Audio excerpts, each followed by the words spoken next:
காணொலி காட்சியில் பார்த்தேன்.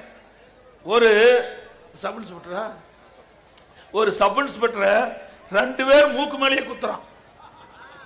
ஆனா அதையே தொலைக்காட்சியில் காட்டுறாங்க. வெக்கம் இல்ல இந்த முதலமைச்சருக்கு. காவல்துறை யார் கையில் இருக்குது? முதலமைச்சர் கையில் இருக்குது. ஒரு சப் இன்ஸ்பெக்டரை 2 நபர்கள் மூக்கு மேல குத்திக்கிட்ட காட்சி தொலைக்காட்சியில பார்த்தோம். கேவலமான ஆட்சி. சட்டம் ஒழுங்கு சந்தி சிரிக்குது. சட்டம் அடியோர் சீர்கெட்டது தமிழகத்தில்.